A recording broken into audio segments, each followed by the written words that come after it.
from a galaxy far, far away. And a bookshelf straight out of the 90s.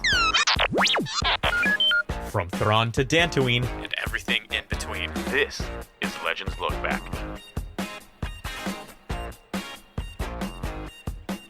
So this past weekend, I was out of town. I was down in Arkansas visiting my sister-in-law and her newborn baby, and was excited to get to go on this trip. Love getting to go back down south, but I was kind of stressed because, of course, if you're listening to this after we put it out, of course, this was just right after we celebrated Free Comic Book Day, the 20th anniversary, I believe, of Free Comic Book Day, and well, I was 1,500 miles from my local comic book store that I patron, That's Entertainment in Fitchburg, Massachusetts. I found myself 1,500 miles away, and we've got some stuff we're trying to do. We've got an itinerary. We've got to stick to the schedule. We're only there for a few days. Also trying to be COVID conscious, as Northwest Arkansas is kind of a hot spot at the moment.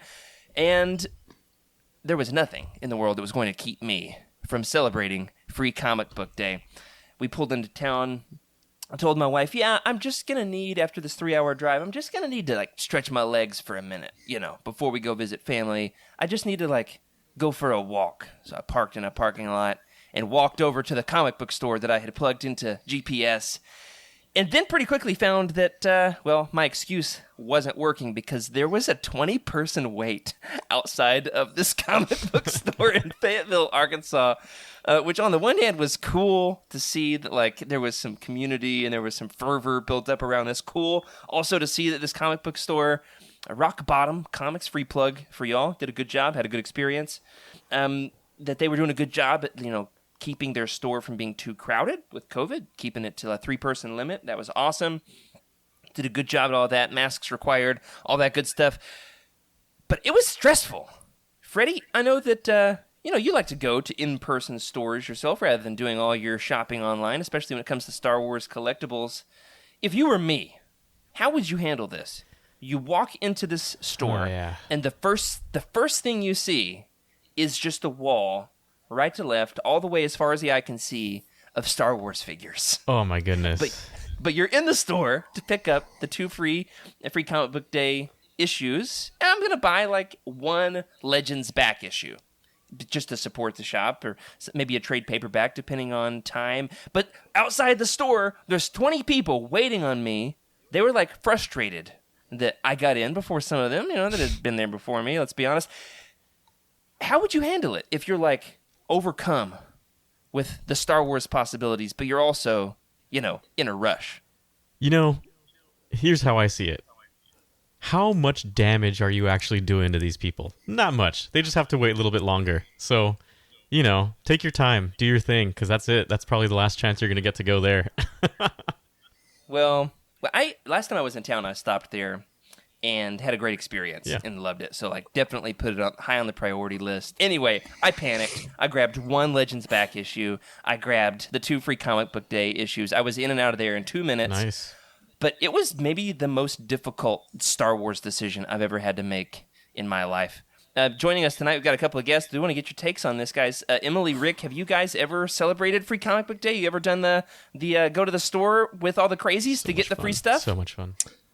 I have not. I don't know how many hours I would have to drive to find a comic book store where I'm at right now. So I'm gonna stick to online comics for now.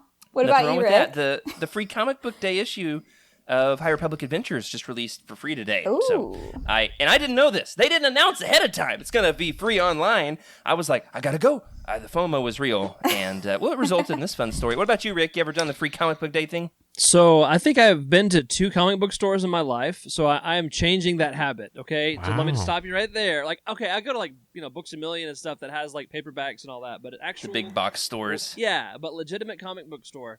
And so the first time, I've actually only gone to those 2 stores on Free Comic Book Day. The first store was just an accident, but I did go Saturday. You did? Good. Picked up one of these, All right. and so, that's the High Republic Adventure that came out for Free Comic Book Day. But, and I, of course, got a pile of stuff that I've been missing out. And like you said, Jared, mine was actually not crowded. Texarkana, Texas. Excalibur Comics was the name of the store. It's a really cool place. Definitely going back, but I was probably the only Star Wars guy there. And so, we need to get some representation in East Texas for sure. Yeah, Nice. that's cool. I'm glad that you did that. Now, here's the thing. We're not going to talk about these Free Comic Book Day issues because this is a Legends show. Yes. The cool thing that we should do sometime, which I would love to dive into, is a covering we should do next year, maybe for Free Comic Book Day. Talk about every single Legends issue that was ever released for Free Comic Book Day. Because I got to admit, I have no idea what they are. There's a 20-year history on this, and it's pretty exciting. I know that Star Wars isn't always represented, but there's a lot of fun stuff there for us to dive into and kind of go back in the archives. But without further ado, hey, we are going to be talking about some fun Legends. It's like a Legends look back over the last few weeks because, well, hey, we've been on hiatus. We've taken a little break here in the summertime trying to get ready for a reset, but there's so much Legends news that we have to cover, and we couldn't wait any longer. I texted Freddie and was like, Freddie, we got to put an episode together. There's so much news that my Google Doc is about to burst. I don't think it's going to let me put in one more line item, and when you're dealing with 20, 30, 40-year-old content, when you've got news, it's a big deal. And we can't wait to talk about it. So without further ado, hello everyone and welcome to Legends Look Back. This is proudly part of the Utini Podcast Network. It's a Star Wars books podcast you can listen to on your way to the annual Monstars vs. Toon Squad rematch, where we celebrate our rich EU history as well as diving into lesser-known Star Wars classics. I'm your host, Jared Mays, and I'm joined once again by my good friend with the coolest hats that you can't see because this is an audio-only episode, but just take my word for it. Freddie C. How are you, Freddie? I'm doing fantastic. I'm currently wearing the Shadows of the Empire reversible N64 hat, the rare find that I think it was a promotion piece, actually. Don't tell the good folks how much you paid for that. I will not. They don't want to know. I will not. But yeah, I got it back from the Ruvi Imperium, and I'm doing all right. Wonderful. This week we are joined by two people making their Legends Look Back debut, and I couldn't be more excited. First and foremost, we have joining us from the desert, recently relocated, excited to, survive those sandstorms. You got to get in when your knees are quaking. Aiken? What is it that lady says to Anakin in episode 1? You know what I'm talking about. We've got Emily Dabeck. How are you, Emily? I'm doing good, Jared. How are you? Well, good now that awkward transition is over. Yeah, I mean, it's nice and cool here in the Mojave Desert. It's a high only of 92 today. We've been looking at highs like 105 to 110 range, so I am doing quite nice. I honestly got a sweater on. Like, it's been so cold lately. I'm like, don't even know how to handle it. I literally started sweating as soon as you said that. Oh, yeah. It's a dry not even heat. joking. No, it's miserable, though. It's beautiful, but miserable. It's like I'm living on Tatooine itself. It's great. It's wonderful. You know who is also beautiful, but not miserable in the least bit? Our other guest this episode, my good buddy from college, Rick Grace. How are you, Rick? Hey, I am much better now that I'm talking with you guys. It is really fun to get to catch up. A number of months ago, I was chatting with Rick over Facebook Messenger or Instagram, something like that, and Rick and I were, reconnecting over our love for Star Wars, and both of us in ministry roles, and we're commiserating and the fact that, ups and downs that come with any shared profession. And I was like, what's really kept me anchored and tethered during the pandemic is having this Star Wars outlet, this wonderful community to participate in, and was like, you know what, let me send Corey Holton an email and see if we can get you on the team. And you're here, Rick. You're here. Welcome. Yes, I'm here. I'm excited, dude. Hopefully I can help out. Got some AV skills under my belt, and we'll see where that ends up. Who knows? Podcasts, live streams, all the above.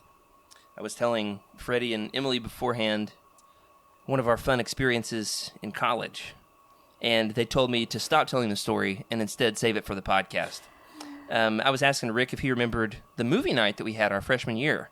And you think about like having friends over to your house for movie night, you might think of a comedy or Flubber. an action movie. Maybe Flubber. Or, Heck yeah. This is, after all, a Star Wars podcast. You might think, oh, we did a Star Wars movie night. No. we watched. Do you remember the film, Rick? What exactly did you come over to my parents' house for us to watch? That would be The Passion of the Christ. That's right. Yeah, we had a Passion of the Christ movie night, and it was not for fun. There was popcorn, if I remember, though. Well, that was my mom. Yeah, like, you don't eat popcorn when you're You watching know, that's not a a popcorn grotesque movie. religious movie. No.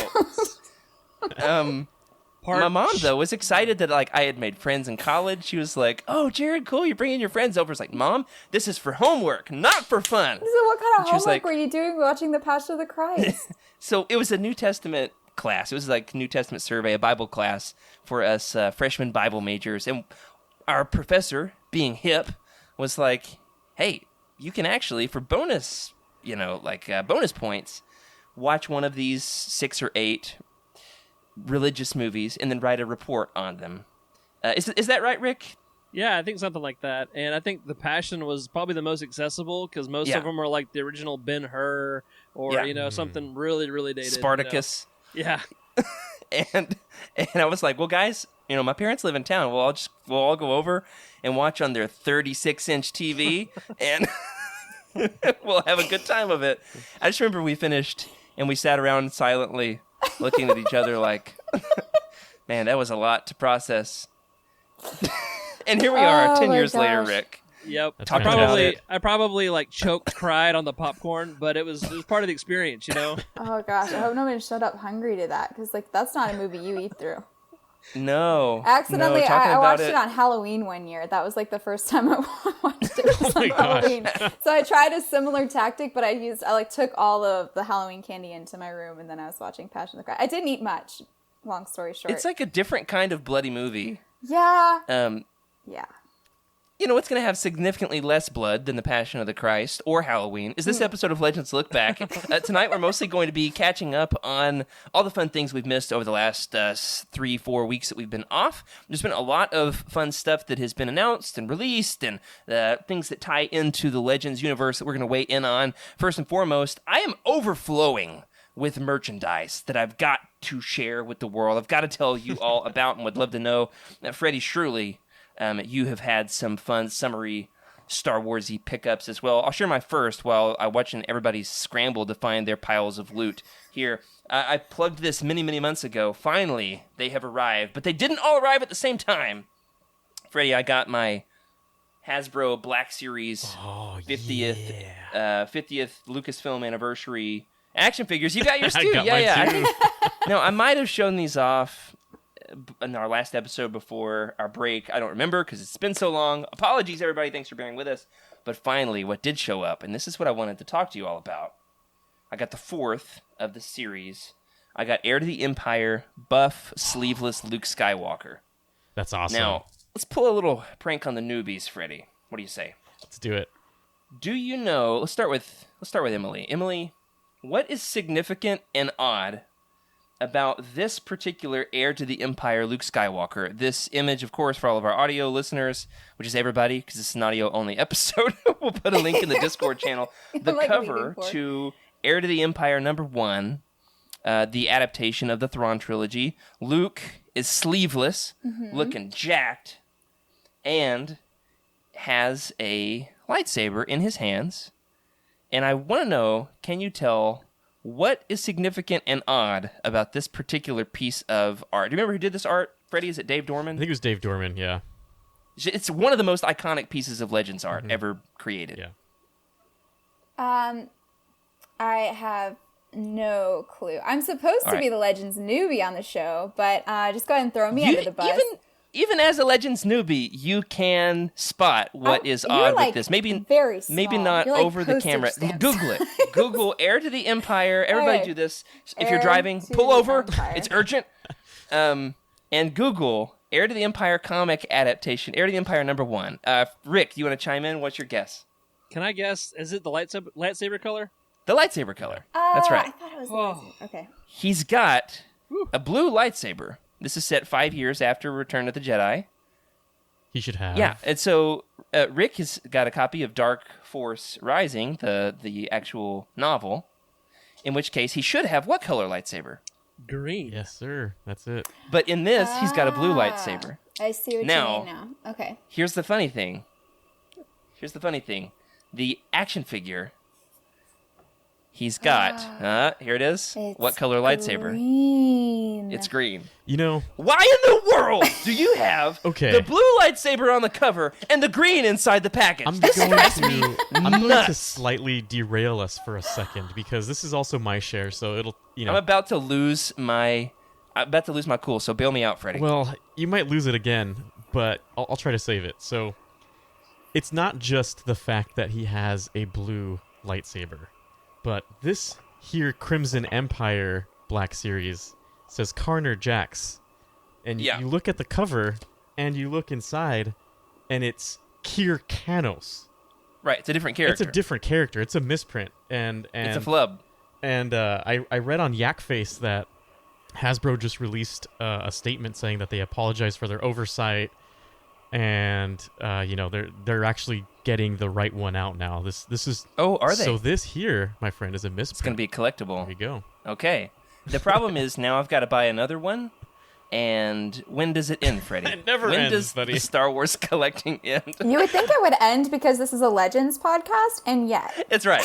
It never ends. continues. No, here's the thing. Like, the Legends collectible market has gotten hotter since Legends became Legends. Rick is more into the collecting side of things, I think, than any of us. Do you think that's a fair assessment, Rick? Man, it's all hot stuff right now, and they keep reprinting new things that are old things, or trying to, even the toys, like, it's all the way that they market it, it's vintage or whatever, and it's like, it's just the same stuff. It's but super vintage it's, too, though. It's a very interesting thing, right? Because they've got the whole line that looks like the first series that came out. And in order for you to really complete that for the first set, you had to buy the vintage board game to get Tarkin, right? Yeah, so Yeah. it's interesting. I'm not how- touching that stuff, Freddie. Not even touching it. I got that one. I had to. My collecting rules are I get anything that's Legends, and then I get all the books. And even then, it starts to get murky because it's like, when do you pick up a children's book? When does it qualify as worth picking up? I'm currently holding a copy of... I had actually forgotten I'd ordered it, and it showed up, and I was like, what in the heck is this? I had never even heard of it, but apparently I pre-ordered it. Star Wars Monsters, Ooze, and Slime. It's a little kid's book full of weird and grotesque fun facts of the Star Wars universe. And so this is the weird collecting rabbit hole we go down. It's like, what qualifies? I'll tell you this much. In hindsight, I'm not sure that I needed this one, but I'm glad I have it. Are you with me? You know what I mean? Yeah. It's for the children. It is for the It's children. a great story, too. I did spend quite a few nights in a row at bedtime reading this to my kids, and we got to page 30. That's where my bookmark is, so apparently we have not finished it yet, but at least they haven't ripped the pages out, so there's a win. How about you guys? Anybody else got some collectibles you want to show off? Yeah, I mean, I showed the Crimson Empire one. Well, I talked about it already, but I actually also got my Jackson today. It seems like everybody got their Jackson except for me. And I finally got Jackson, so that made me... That Jackson has kind of got like the Uncanny Valley thing to him, doesn't he? does. It's trying to make a cartoon character look realistic, which they should have just made him look a little bit cartoony to begin with. But He's I like to call him Buff Jackson. Everything needs its mistake in this line, it seems. I'll have to put it on the shelf right alongside, like the Power of the Force Leia and Luke from like '96. You know, the ones that Monkey were just Leia? like their muscles had muscles. Yeah. Yeah, I wasn't gonna call her Monkey Leia. That I imagine Carrie Fisher, may she rest in peace. If she heard us calling her Monkey Leia, well, she'd probably do like a comedy bit She would. about it and write a best-selling book. And She would call us out for sure, but then she would agree with it. yeah, I would not want to hear what she has to say when she heard us call that action figure Monkey Leia. Surely she knows what we're talking about, right? Surely she knew about this action figure. I think she did. Oh, it's a whole thing. Rick, do you own a Monkey Leia? Do you know what we're talking about? I don't know what you're talking about. No You just clue. do the books. You don't collect all the figures. Yes and no. If it's really cool, I'll be like, hey, what's that? But normally it's books, hats, and shirts, and Star Wars Armada. I'm huge into that. So like, Oh, cool. I love ships. That's my thing. Do you have anything to show off this week? So with books, all you guys, I'm sure, can relate. But like, you own a copy of the book.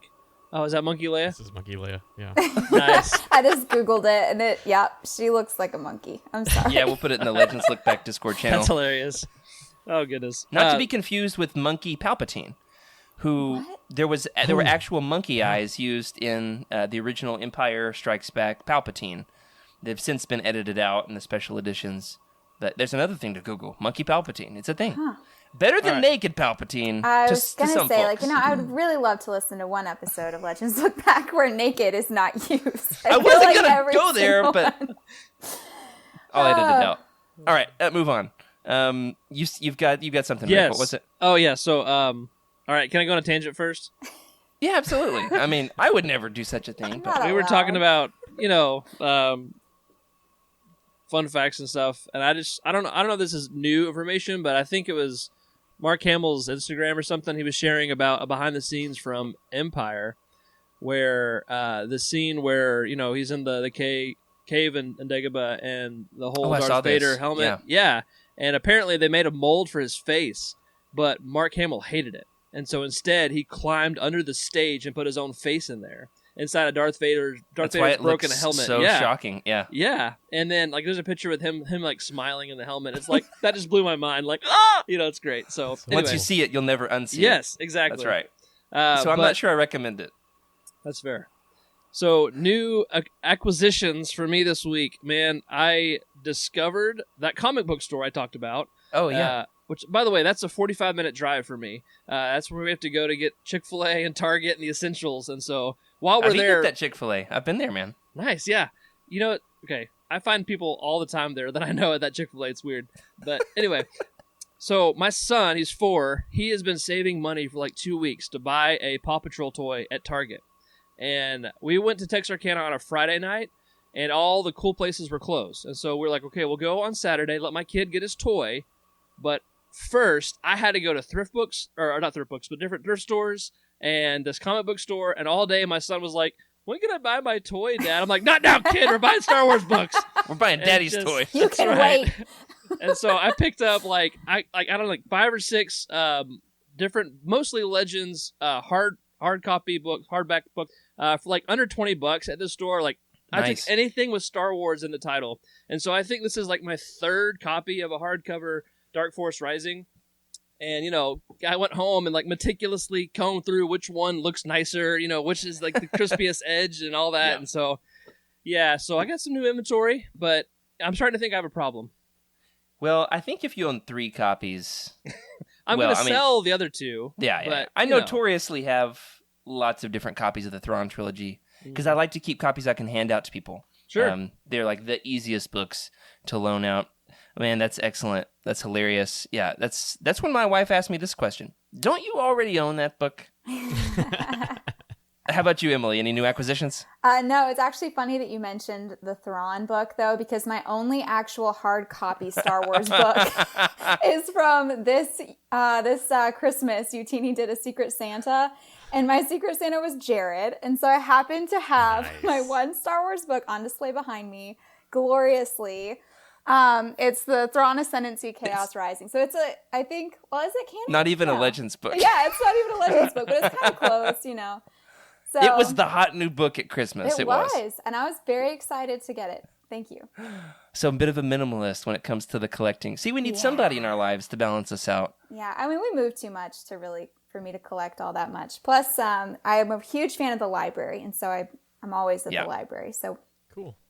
yeah. Yeah, that definitely. I'm a huge fan of the library too because sometimes they sell the Star Wars books that they want to move out of their inventory, and I watch those library sales like a hawk. That's how I got. Freddie, have I ever told you about this? I've got a copy of Vector Prime, the first book in the New Jedi Order series. Here's the Legends book for us, signed by R.A. Salvatore. Oh, that's And right. You told me about that. Inside it says, "Dear Doug, Merry Christmas, 1999." 1999. Oh my God. That is so cool, man. Friggin' Doug gave away his Christmas present. Doug. That's Thank you, the Doug. best name, too. I know, it's so great. It's so great. Well, that does it for Thracken's Thrift Store this week. I've got more, but we'll save those for the video episodes when I can show off, like Vanna White, my books in all their Legends glory. We do have some Legends news, though, this week that we want to dive into. Now, Freddie, this is pretty cool because, of course, at this point in Legends Lookback, we have kind of realized that one of the best ways for us to do roundtables of the books and comics is just talk about whatever is re-released, right? Whatever they're cranking back out, putting back on the shelves. We give it a month, 2, 3 months, let people actually get time to read it. And then, hey, we're going to tackle it as well.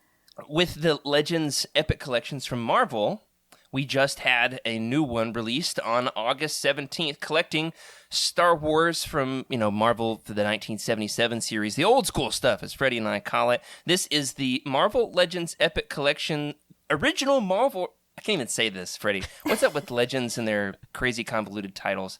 The original Marvel Years, Volume 5, which collects issues 74 through 88, the 1979 annual number 3, and the Return of the Jedi adaptation, issues 1 through 4. Whew. That's good. Freddie, why in the world do we have such crazy convoluted titles with these books? Yeah, I have no idea. Think about it. Marvel Legends Epic Collection, Original Marvel Years, Volume 5.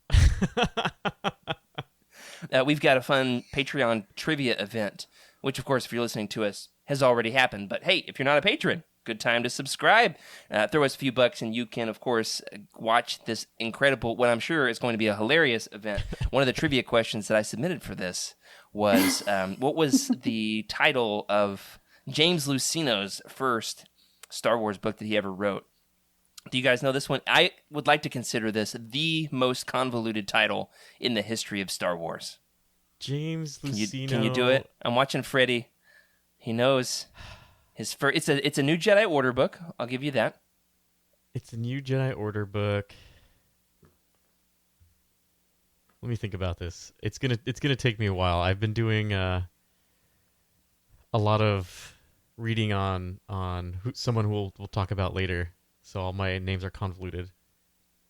Well, it's not that any of the words are that difficult as much as there's just a lot of words. Ready? It's called Star Wars, New Jedi Order, Agents of Chaos 1, Hero's Trial. Yep. I mean, why are there 4 subtitles to this book? Yep, that was it. Yeah, it's so funny just hearing it. I don't even. That's why you can't remember half of it. It's like, what was the first 3 titles? It looks even more ridiculous all typed out, and I can't wait to hear Corey try to say it drunk. That's going to be the fun part. This is a drunk trivia event, by the way. We've got also coming up behind the Marvel Legends Epic Collection from Del Rey, the Essential Legends Collection, which is just a slight variation on the title, but it's a different thing. Freddie, tell the good folks about Wave 2. Yeah, so Wave 2 is coming out September 7th, and... Yeah, very soon. Very soon. I mean, you better get those pre-orders now. I mean, they're going to go hot. Some of these were hard to find. Some of these were people had trouble tracking down if they didn't pre-order them with the first wave. Yeah, that's exactly it. So we've got, let's see, what is that, 4 books coming out? I think so. Yeah, we've got 4 books coming out. Rogue Squadron, which I said that one first because I cannot wait for that one sitting in my collection. Well, I'm excited for the audiobook on that one. Yes. And then we've got, there's another one coming, right? What do we have the first of already? We've got Heir to the Empire. So Dark Force Rising, number 2 in the Thrawn trilogy. Let's see. Is there a lightsaber on the cover of this one? I think they got the color right this time around. I hope so. I really hope so. The funny thing in this whole discussion is I'm actually colorblind, so I have no idea. What? How did you know then? I honestly, because it's a big thing. It's like a big piece of Legends trivia that there's a blue lightsaber. I can tell that it's blue. I'll tell you what, though. The cover of Heir of the Empire, the Essential Legends Collection, looks yellow to me. I could be wrong. Like I said, there's, the whole colorblind thing. Anyway, maybe it's green. Honestly, the difference between blue, green, and yellow... Yeah. Negligible, right? Set against the blue background, there's no telling. Yeah, it's a total 50-50 shot. All right, we've got the color notwithstanding. We've got the rest of the 2 in that series, right, Freddie? Yeah, we've actually got the rest of that series all in one. I think they just saw how hot the first one sold, so we've got The Last Command as one of the 4 books coming out. And that cover looks amazing. I know Cheryl is going to pick that one up right away. Yeah, she was our guest for our roundtable on that, wasn't she? Yeah, she was. She's a big Mara Jade fan, so anything that has to do with Mara Jade, she's really into. And then lastly, we've got Darth Bane Rule of Two, which honestly the cover's cool, but I'm not sure how I feel about that versus Rogue Squadron. The cover on it, it's a big deal because the cover on the first one, notoriously, is not one of the best Legends covers ever. Rick is shaking his head. Yeah. Emily, we'll have to gift you, a copy, like a hardcover, so you can have another book in your collection of the original Rule of Two, because it looks like somebody created the graphics in the PlayStation 1, and then they were like, yeah, we're just going to ship it. It's good enough. Well, funnily enough, I have read it, and the digital version, because I read a lot on Kindle. Good. Yeah, and I remember thinking like, ooh, who was in charge of that? Because it could use some work for sure. So I think the upgrade, it looks great. Yeah, I don't know. Very much more does. in keeping with the actual tone of the book, because Hannah is really more of a prominent character in that. I'll agree. So some fun things from Marvel, some fun things from Del Rey, and then another fun book from Titan. Freddie, I personally am right in the middle of reading the Star Wars Insider, these long titles, Star Wars Insider, the Fiction Collection, Volume 1 from Titan Magazines, which collects, 15-ish short stories from the magazine. Yeah. Now, the first time we've ever had these collected in one place. 6 of them, 5 or 6 being canon, the rest of them all being legends, and we're going to cover this as our next roundtable. So you better get to reading. Beautiful artwork. Oh, man, these full pictures. Oh, I just opened up to the worst piece of art in the entire book, which is Darth Plagueis' long Mune head, which isn't great. Gotta say, that's nightmare fuel. Anyway, yeah, for the most part, really great art. And, we've got Volume 2 on the way very soon. So as soon as we cover Volume 1, Volume 2 will be hitting the mailboxes. Let's go down the list and talk about the stories that have been revealed for this. This is breaking news here on Legends Lookback. Well, it's been on the internet somewhere, but first time we've talked about it here on the show. The first story is Incognito by John Jackson Miller with art by Chris Scalf. Freddie, what's the next one? So the next story, we've got The Third Lesson, and the author for that one is Paul S. Kemp, and the artist is Merrick Ocon. Freddie always says these names with such precision and I grace can hear the passion. that I like it. I could never attempt. That's right. All right, Emily, what's the third story on the list? We've got The Last Battle of Jace Malcolm, or Malcolm. Not sure. Yeah, I'm not sure, honestly. Author Alexander Freed and artist David Rabbit. I'm not sure. Yeah, David Rabbit sounds... It sounds wrong. It sounds like a trap, so you gotta say it. Yeah, that's Rabbit. Yeah, who knows? Rabbit. We'll find out. I'm not sure. There's no accents to guide me on this one. And what's funny here, Rick, the story that you're gonna read here is actually a legend story about a character I think most people would associate with canon. Isn't that right? Yeah, so that's what I thought too. So this is Hondo Anaka's Big Score by Jason Fry, artwork done by Chris Scalf. Chris Scalf, nice. It's gonna be funny to read a legend story with the Legends banner up at the top about Hondo. So, but I'll tell you what, I'm going to hear it in what's the Jim Cummings voice. It's impossible to read a Hondo story in any other voice. Jason Fry has a few on this list. Speaking Silently is his next story with art by Tom Hodges. Freddie, what's next? This is a good one. Got a Legends legend here. Yeah, you got a Legends legend here. This one's pretty good. Heist by guess who? Timothy Zahn, and of course we've got the artist as Brian Rude for that one. I'm fairly certain I've read this one, but while I Google it, Emily, tell us the next one on the list. We've got Good Hunting, author Christy Golden, artist is Joe Coroni. And Rick. That's followed by Constant Spirits by Jennifer Heddle, artwork done by Magali Villeneuve. Wasn't Jen Heddle like one of the higher ups at Del Rey, or one of the publishing houses? I associate her with editing, not with writing. So this is fun to get her perspective on a story. The Cyrox Redemption is one of the only stories on this list that I've read. It's I believe it's a Darth Maul story. You've read it, Freddie? Yeah, I have. Yeah, this is a good one. By Joe Schreiber, one of my favorite Legends writers, does a lot of the horror stuff. Yeah. So excited to reread this with art by John Van Fleet. Freddie? Yeah, the next one, I have not read this one yet, but I can't wait to get to it, is Hammer, and the author for that is Edward M. Erdelac, something like that. And the artist is Joe Coroni and Brian Miller. I've never even heard of that author. Neither have I. Crazy. And Emily, last one on the list. Very intriguing title, Silver and Scarlet. That is intriguing. Yeah, right? I'm curious. Authored by James S.A. Corey, and artists are also Joe Coroni and Brian Miller, just like in Hammer. Wonderful. This is interesting. I know I've read a couple of these, but I don't have good retention on any of them. So it's going to be a lot of fun to get back into this. I'll tell you what, I am loving Volume 1. First couple stories, I was like, this is such a different pace to read short story after short story, and there's tiny text and pages, columns and columns and columns of text, but it takes maybe 3-4 stories to start getting into it. And if you don't love a story, you're like, well, 2 pages later, I'll be in another one in a totally different era with a totally different protagonist, totally different tone. Right now, I'm in the middle of a Dash Rendar story.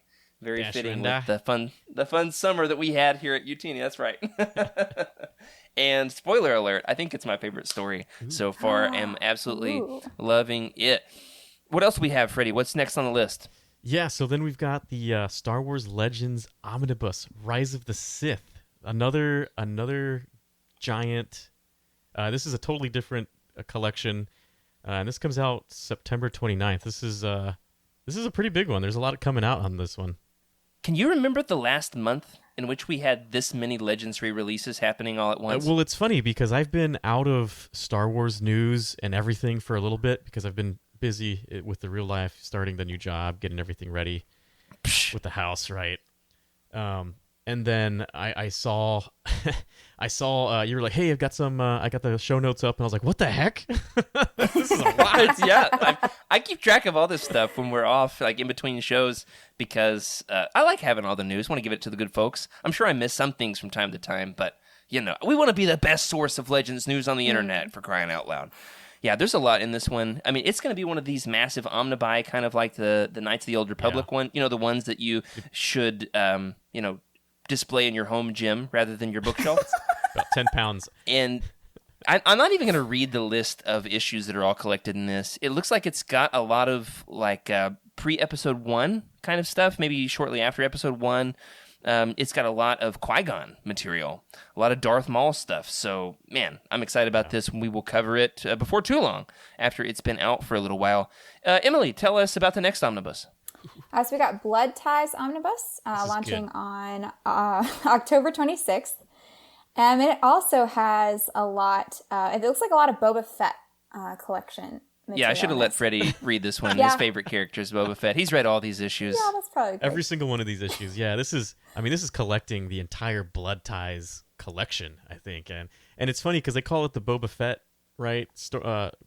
Stories sometimes, but there's a lot of Jango Fett and the history in here. But I'm so excited to collect that one. That one has to be in my in the gym, the home gym. So you might have to get both copies of it, Freddie. The regular edition and the comic shop edition. Oh, yeah. I have to. All right. Next on the list here, we've got so much news in Legends Lookout. You want to take the next one, Rick? Sure. So, Kevin Scott, good dude. He's writing a Life Day one-shot coming out in November, and we're going to have more Lumpy in our lives. Yeah, I've titled this episode, and we'll see if it actually makes the feeds this way. Tentatively, this bonus episode, audio-only episode of Legends Lookback is called A Lumpy Life Day with Legends Lookback. Mm-hmm. What do we think? Lumpy Strikes Back. Lumpy Strikes Back. Can we do our Lumpy. best? We should do some Wookiee impersonations for all of our listeners. Oh, no. And that was good having you on Legends Lookback here, Rick. You can go find another Star Wars podcast to do. That was not the worst, but my standards are quite low. I mean, I haven't heard any Wookiee impersonations all week, so that's saying a lot. Yeah. Man, Star Wars Trivial Pursuit. That's how you determine who goes first is the best Wookiee impersonation. That's why I always go first. Wait, are you serious? Is that true? I mean, it isn't the one I have, at least. No way. That's hilarious. Oh, my goodness. How did we never play that in college, Rick? We watched The Passion of the Christ together, but we never played Star Wars Trivial Pursuit. That's because those were the dark times when I was a Star Trek nerd, like deep in Star Trek. So. Oh. Ooh, you My. come from the other side. Emily said it really well there. Oh, That's fair. That's fair. Yeah, you're one of those. Okay. Hey, Well, but you can return to the light, okay? That's Turn right. to the You can light. come back. That's right. Like, and good people like John Jackson Miller write Star Trek too, True. so you know. Okay. that's right. He actually That's right. recommended one to me, so He tried to sell us hard on his Star Trek books, and I was like, no, you seriously don't get it. I want to be respectful here, but I don't do Star Trek. I need to be very, very clear. Well, in the world of Star Wars comics, we've got Kevin Scott writing a Life Day one-shot with a little bit of a glimpse of Legends weirdness in there, and I appreciate Kevin for that. There's another fun thing that Kevin is doing in the comics, and that is in the Star Wars Adventures Annual. We've got Hoojibs coming back. so excited. Hoojibs, in case you're not familiar, the Cosmic Force recently did an episode on the classic Marvel run, the 1977 series, in which case our buddy Caleb goes into a deep Hoojibs deep dive on a weird rabbit hole, and I do mean telepathic rabbits, because that's what Hoojibs are. Yep. They're telepathic rodents, right, Freddie? Is that about sum it up? Yeah, they're telepathic, sentient, and energy feeding rodents. What? There you go. That looks great on a resume for sure. Yeah, they look like Special skills. a mix between a rabbit, a rat, and maybe a bat. Well, Hoojibs are canon again, y'all. And for the first time since the classic 70s series, they are back thanks to our buddy Cavan. These are going to be displayed in the Star Wars Adventures Annual for 2021. There's also a Jackson story in there. Is it the same story? Probably. I don't know. I know there's an A story and a B story. It's kind of become Jackson's issue to shine each year. He gets that annual spot, and you can hold your action figure, your buff, weirder than it should be action figure while you read it. We've got, I think, maybe the biggest piece of Legends news for this week, Freddie, actually has nothing to do with Legends, and it has more to do with our whole 90s retro vibe that we've got here on Legends Look Back. Did you see the Tamagotchi news, Freddie? I did, and guess what? Do you know about this? I already bought both of them. Both of them. There's two? Yeah. So there's one that looks like a white case, like an R2D2 case, and the other one is like I saw that one. It's like a see-through blue case that reminds me of like the Galaxy Purple N64 controller. So yeah, cool. And I have so many Tamagotchis, man. I don't know what it is about me and Tamagotchis, but I have like a keychain. If I were to put it in a purse, it would be like it couldn't do in a clutch. No way. It'd be like in that Louis Vuitton Neverfull. Oh, that's hilarious. That's a Did you very do distinct Tamagotchis reference. back in the day? So like the ones you're talking about are like left over from from the 90s? Yeah, I bought every Oh, single one of yeah. them.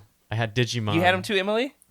I had Gigapets. Nice. Gigapets. Yeah, so What's like the the difference? off-brand. I'm not really sure. Okay. They're essentially the same. I think one is Bandai and the other one is like Taiko or something like that. Something. Oh, that's funny. You said you had a Digimon one? I think I did too. It was like one of their... Gigapets. They're not morphers. What are they called? Digivices. Yeah, But it was like you had to like walk your Digimon. Oh And then it my was like... gosh. For me, it broke the canon. It was like these in the show Oh yeah. are...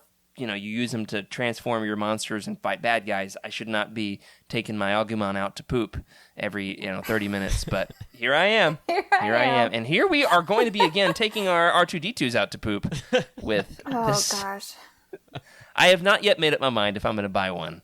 Freddie bought both. I can send I one to imagine you. my kids. I imagine my kids would like them, so So I could Freddie, just like, get one. how many do you have? Maybe okay. So let me get as far as I bought when they came out at KFC. The Digipet. I think it was Digipet or I forget. Gigapet. Sorry, Gigapet. I bought those as well. And then when the Tyrannosaurus Rex came out, I bought that one. And then there was like I remember there was ones where you could scan labels at like a store, and you could use like a monster would just come up from like a can of macaroni and cheese, and you could fight it. That's awesome. Yeah, I just remember going to the grocery store and just like scan and then fighting. Wow. That sounds like Pokemon Go, is what It it, sounds definitely like. does. 100%. Yeah, and this is like in the 90s, so I mean, I had a good time. Freddie, I had a good time in the 90s. That's his tagline. Yeah. Whenever he introduces himself to anybody new, that's what he says. All right. We've got a lot of fun stuff happening there. So the Tamagotchi news, a little bit less Legendsy and a little bit more just, 90s retro in general. We've got a little bit more with the comic news. We've got a new cover for Darth Vader number 16. This is part of the Lucasfilm 50th anniversary covers that they've been doing, and this one kind of is a throwback to the Dark Horse Legends Clone Wars comics, where Dirge, of course, was originally part of these comics, has come back now into canon. But the cover to Darth Vader number 16 is Dirge and Ventress, and man, is it beautiful. Rick, I know that you're big into what's going on with the modern day stuff. You seen this cover? Have you seen this thing? It's gorgeous. I have not yet, but I definitely want to check it out. It's cool.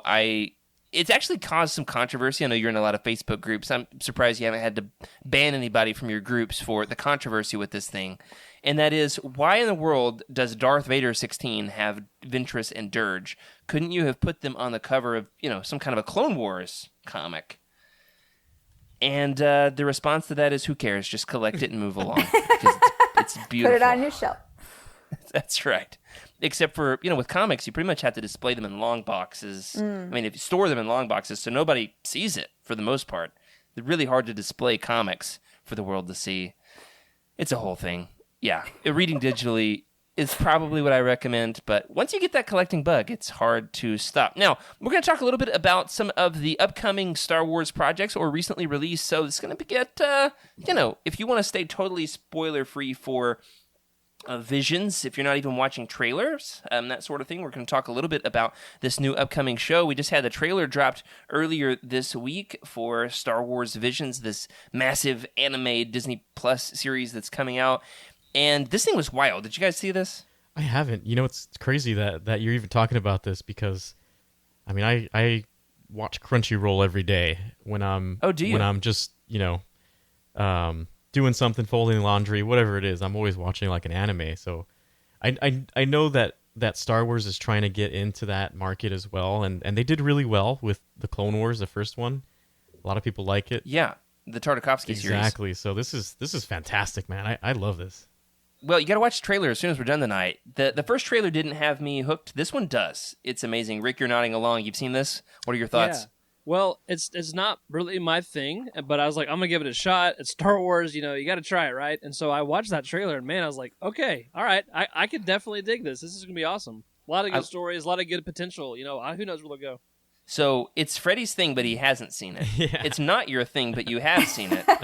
We've got a middle ground here. Emily, what about you? I have not heard of it yet. There's the middle ground. Not even heard of it. Just your average fan over here. I will look into it. Yeah, we'll send you a link when we're done. Yeah, it's 3 minutes is all it'll take. Perfect middle of the road. That was. What's crazy is it's got a High Republic story. It looks like it's all over the timeline. It's got all kinds of different characters. Each story is done by a different anime studio, different voice actors, and we've got all kinds of different storytellers getting involved in this. So it's going to be diverse in unlike anything we've ever had. But you know what really got my wheels turning is I wonder what legend story or character would do really well in this kind of a format. When you're doing something that's not quote-unquote canon, that's just open for artists to interpret and tell stories the whatever way they want, would be a great time to retell, in a 20-minute episode, a classic Legends story. Freddie, let's start off with you. Give everybody else a little bit of time to brainstorm here. What would be a classic Legends story or character that you think would do well in anime? Yeah, I've been thinking about this for a while, and I've got a couple, which I always break those rules. One of them is... Yeah, you do. One of them is Boba Fett. I would just love to see a Boba Fett version of an anime where he's just, got... you see the rocket come out, just super dramatic. Him going just crazy with an epic battle. I could totally see something like that. It'd be so cool. What if there was 20 minutes of him just trying to escape the Sarlacc pit? Just that. Tentacles. That in itself would be awesome. That would be cool. Yeah.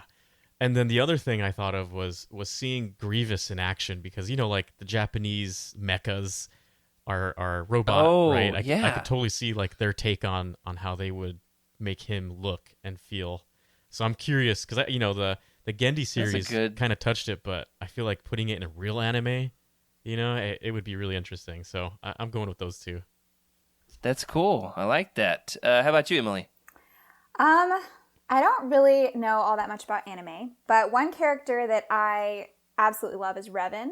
I'd like to learn more about him. See, if you answer with Revan on any question on this show, it's automatically a good answer. So that's my answer. That would be cool. I'm trying to think what kind of a Revan story would do well. Him, like, exploring a cave full of Ackhounds and Sith Lord spirits. Now I'm fanficking live on the show. How about you, Rick? You got one? So yeah, kind of channeling what Freddie said about the mecha. I already shared that I love ships, so I'm gonna go X-wing. Yes. It'd be cool to see some X-wing action. That'd be great. And then totally different flavor. How about Kenobi? And just some really dramatic desert scenes. Yes. Oh, and, sure. No words. Stuff like that. No Yeah, words, just exactly. audio and noise. Yeah, that'd be awesome. Oh, hey, you guys. All right. Available for hire. We got the crew over here at Legends Lookback. Get in touch, legendslookback@utini.com for some negotiating. Got some writers here for us. Some good ideas. In terms of a Legend story that I would like to see in anime would be like the Jedi Temple, like Luke training the Jedi Academy. Luke in a crew of like 12 mismatched, misfit students that are kind of like having romances with each other, but also are like, sneaking off to scale the temples in the middle of the night. And That'd be cool. then they get, yeah, I'd kind of like to see like the a Jedi slice of Academy. life. That's right. Yeah. That's my idea. I just came up with that right here on the spot. like that. What I do is I write the questions, and then I always forget to think about an answer. So. All right. Give me- Question. Dragon Ball Z, is that classified anime? Is that Are Totally. we in the same? Okay. So help me out. Bane trilogy. What was the weapon that they unleashed that killed all the Sith or most of them? The thought, The thought bomb. bomb. Okay, Thought well, bomb, should okay. have let Emily answer it. Yeah, there we go. So I was thinking spirit bomb in my head, and so I was totally going like Spirit 3 bomb? episode long of building up a thought bomb in a Dragon Ball Z style totally see that. to be continued. Like a Yeah, okay. like I a can see Kamehameha that. sort of. Yes, exactly. Yeah, just building. Okay, I'm all over the place. Sorry. Now I want to see Bane eating like a huge bowl of noodles. Just like in anime, the way they eat is like way over the top. That one's for Meg, just for Meg. All right. Now, in terms of upcoming projects, we're thinking about what's going to come forward with Visions. I'm holding out that one of these stories is a throwback to Legends, so we'll have to see. That's coming out later this year on Disney+. What just was released, though, we just finished up the season finale to Bad Batch, and this is going to be somewhat spoilery, though not terribly so. There are a couple of Legends connections here. If you're trying to stay spoiler-free, you've been warned. There are a couple of Legends connections in the Bad Batch. First of all, is everybody caught up? You've all seen it? Yes. Yes or no? Freddie? Yes. Okay, because this is a bad place to be if you haven't. Two things, and we've got 2 articles written by our friend Meg that she did over at comic book something. What is that thing called? CBR CBR.com. Yeah, what is that? Whatever the R stands for. review. I don't know. Resources? Something. Yeah, so she did a couple of articles recently at the day job about the Legends connections to these Bad Batch. To the Bad Batch season finale and the episode right before it. That is, of course, we saw the destruction of Kamino, and she compared it to the destruction of Kamino in Legends. Freddie, you want to chime in on who you think did it better, the destruction of Kamino in Legends, or what we saw on the small screen? First of all, I want to throw out. I hope Meg listens to this episode because I have been kind of. It's not anti-Star Wars. I just haven't had the time to really dig into it. I've had to mute It happens. my Slack a little bit and focus on things. But I got a notification of some Legends news. And I was like, I wonder what this is about. Because Google lets me know whenever there's something interesting. And I see this article, and I'm like, oh, this is nice. By Meg Dowell? Oh, and then you saw What? it was Meg? I know her. That's I know cool. her. Yeah, it was awesome. Now, if I've got this right, we saw the destruction of Kamino in the original Battlefront games, and also in the Republic Commando books. I think I'm right on that. Yeah. Yeah. I read Meg's article, I promise. Anyway, in this, it was in its own way different. And I don't want to try to compare apples to oranges here. Watching it on the small screen was gut-wrenching and heartbreaking, but I think there was an extra level of oomph to it because we know the Legends backstory, right? There was so much more built up in these books and the video games as well. So if you are interested in comparing what's happening in the small screen to what's happening in Legends, you got to check out the original Battlefront video games for the GameCube, Xbox, PlayStation 2 generation, and also to check out the Karen Travis's Republic Commando series, which does a lot in terms of building up to that. And I think we get the actual destruction of it in those books too. It's been a couple years since I've read them. Oh yeah, we'll just go with it. And then finally, the finale has just a little bit of a hint of some kind of a big cloning project. And well, hey, cloning is kind of our thing over here in Legends, isn't it? Totally. At the end, we find out that the Kaminoan cloner is on this mountainous world. It's a very, very brief shot of some mountains that she's taken to, and they say we're going to put your talents to good use.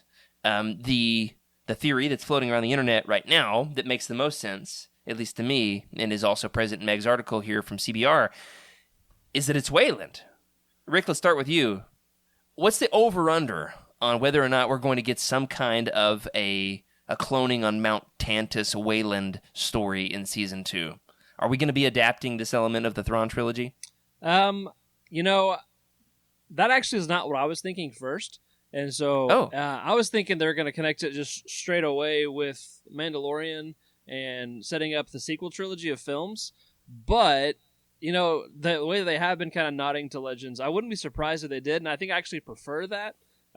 Just to kind of tie in more and really build out, the story there. But I didn't pick up on the reference. So Meg's article was actually really helpful for me.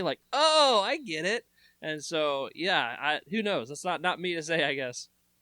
She sent me a link the day of the episode, which was, this is the headline, which is there's a Legends connection. And I was like, wait, what? I missed it. And so I had to wait anxiously for 3 days to read the article. Emily, what about you? What do you think? I actually, just like Rick, I thought it was just a tie-in to canon. I just thought, okay, yeah, so she's going to clone Palpatine, and unsuccessfully. And so that's really cool. I'm going to have to do a little more research into that and read a little bit more about that. Well, I just want to see shirtless Sabayoth, please. Yes.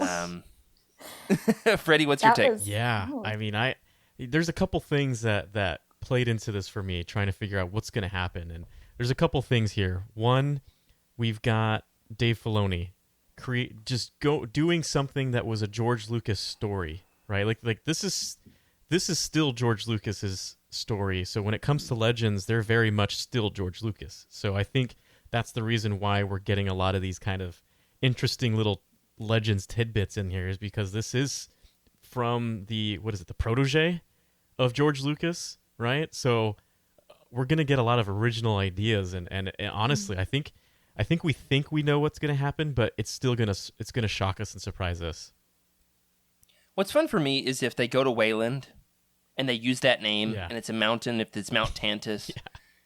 It doesn't matter where the story departs from there, and I would like to see it depart. I'd like to see them do something different rather than just trying to adapt one of my favorite stories. But I'd just like that nod. Just give me the planet. However, if I see Thrawn with the Ysalamari over his shoulder, that'd be pretty cool. I'd like to see it. It does not need to be a direct adaptation, but I would love to see that. I think you're going to be shocked. I just have a feeling. Okay, so we'll see. I could not be more excited. Now, this episode's been a lot of fun. All of that was just the Legends news. However, we don't want to keep our new guests' first time on Legends Lookback way too long on their first appearance, so we're going to close it out just briefly with one last piece of Legends news, and it's a bit of a somber note, but we want to cover it in a positive way, and that is a great man in the world of Star Wars, but also Legends in his own little way, is J.W. Rinsler, who just recently passed away. Jonathan Rinsler just finally gave up the good fight, and we want to give him a little tribute here on Legends Lookback. Rick, why don't you tell the folks just a little bit about who he was and why he's worth talking about here on Legends Lookback?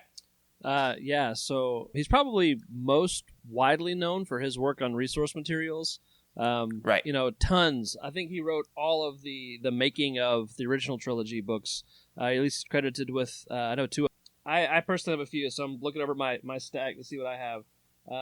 He collaborated with Ben Burt to write the sounds of Star Wars. Like, So how good. awesome is that, right? Yeah. Blueprints, man, he's like the archivist, the Jedi archivist of the Star Wars universe. But not only that, he is credited with the original The Star Wars, Yeah. which is a pretty insane. When you thumb through that, I guess graphic novel is what we call it. You see so many concepts that have worked their way in to canon and Legends just over the years, and it sounds like a bizarre story. Is it an adaptation of of Lucas's first draft? Rough Is that draft right? screenplay, yeah. Mm-hmm. So they did a comic adaptation right before the Disney acquisition. I'm looking to see when the publishing date was. Yeah, July 2014. So yeah, right there. Yeah. Right before the cutoff. So the Star Wars adapted in this weird way. So like the protagonist is Anakin Starkiller, but he's like a grizzled old man, kind of. And There's it's a lot to it. Anakin and the first, like the crawl, the Jedi Bendu. Like, oh man, All it's great. all of It's this great. has been repurposed in its own way over the years, but this was the original draft, and it's kind of a fun piece of Legends history. So a Legends writer, but as an archivist, kind of took this backdoor way into it. Also was the editor on the Star Wars Visions project for Dark Horse Comics, which included the original appearance of Spider-Maul. Ooh. The showdown between Obi-Wan Kenobi and Darth Maul on Tatooine, kind of as a what-if story that then was adapted. They used that exact design for the inspiration for Maul's reappearance in Clone Wars, and, of course, also was homaged in the Rebels showdown between Maul and Obi-Wan there on the planet. So Rinsler is an absolute goat, an absolute giant in the world of Star Wars publishing. Freddie, have you read any of Rinsler's stuff? As an engineer, I by trade, I like reference books. I like things that I can look behind the scenes, the visual dictionary, so I can understand what I'm looking at, what it is I'm seeing, and then don't even get me started on the incredible cross sections. He was the editor on a lot of those. You books. totally would love the cross sections. Exactly. And yeah, there's the blueprints, right, and especially the I think his introduction was Visionaries, but his the book that really caught my attention, and I think it was like 2005, was the art of Star Wars. I think it was Revenge of the Sith, and that one was just like, oh man, I couldn't put that one down. So he's a behind the scenes kind of author. He's not doing original stories. He's just showing you the real stuff. How amazing it is. We watch a movie and it's great, right? We see the planes, we see everything, and this guy actually takes these cross sections and makes this thing a reality. And that's how I saw it. So it made things real in my mind. And every time I played a video game, it was because of his books that I could reference those things and be like, oh yeah, this is that and this is this, and it just makes you feel like a really good fan. Absolutely, yeah, he does. He's got a way of getting into the nitty-gritty, behind-the-scenes material without making it boring. In fact, he brings it to life. And so I want to give a tribute to him here on Legends Lookback. He will be missed, not just for his contributions to the galaxy far, far away, but of course to the people in his life to whom he was a significant friend and beloved family member. So we here at Utini want to give a tribute to the Rinsler family, and we're sorry for your loss. And hey, everybody, go pick up your copy of The Star Wars, and we'll cover that one of these days on Legends Look Back. That'll be a weird, trippy experience. In fact, I've been collecting the Funkos, the concept Funkos they've been doing lately, because technically they're Legends characters. Because they're in The Star Wars. Rick is like, that's a technicality for sure, but whatever excuse you need to collect more material. Well, that does it for this week. Thank you for joining us here on Legends Look Back. We will, of course, want to mention that our next roundtable, date TBD, but we'll get to it before too long. We are trying to put the show back together here, coming back from hiatus, will be, Freddie just pulled it off the shelf, The Star Wars Insider. I cannot ever get this title right. What's it called, Freddie? It's called Star Wars: The Fiction Collection, Volume 1. Star Wars Insider. Star Wars Insider's Insider: kind, yeah. The Fiction Collection, Volume 1. That's right. Volume 1. And so we're going to do it within the next few weeks. We're going to talk about our favorite story. We're going to talk about the weirdest story. We're going to talk about which one's got the best art. We're going to talk about which era of stories you like the best, all that good stuff. And it's going to be a lot of fun. Thank you for joining us this week. Thanks, of course, to our guests this episode, Emily and Rick. Thanks for hanging out here with us tonight and getting into all the Legends weirdness. Yeah, thanks for having us. It's been a pleasure. And, of course, thank you to our incredible patrons for your support. We love making the show, and we're glad you're along for the ride. Special thank you to Cheryl Bell, Patrick Ortiz, Carl Sander, OK Indar on our Jedi High Council, and Elizabeth Cloutier, Jason Mitchell, Sally and Chris Eilerson, and Freddie C. on our Alliance High Command for your amazing support. If you'd like your thoughts read on the show, you can email us at legendslookback@utini.com. You can send us a message in the Legends Look Back Discord channel, which is always popping off with some fun conversations, and you don't want to miss out. Hop in there and talk about noodles with us all the time. You can leave a comment on this episode on YouTube. You can find us on Twitter at Legends Look Back, or you can find us personally. I'm at Jared Q. Mays. Freddie? At Wake Up Freddy. Rick? I am Rick_Grace, and I'm also on Facebook. If you join the group, Star Wars Books, Comics, and Lore. I'm an admin over there. Ooh. Oh, cool. Yeah, not even you, Rick, could get me to do the Facebook thing, but nice try. And Emily? I am at Darth Dabeck. Oh, that's cool. I Gotta know. love a good Darth name. I know. If you're looking to buy some of these books and want to help support the show, we've got a lot of things up for pre-order. So we talked about this week in the Legends Lookout segment. You can, of course, click on a book on the Utini. Maybe you check out the upcoming release schedule this time around and look for those Legends nuggets along the way. You can click on the Amazon link in the profile. And, of course, if you've read the book, you can also leave us a review and let us know what you think. Remember, everybody, in the meantime, before our next episode, as you wait for the glorious return of Legends Look Back, keep the Utini fan code and be a force for positivity in the fandom. May the Force be with you.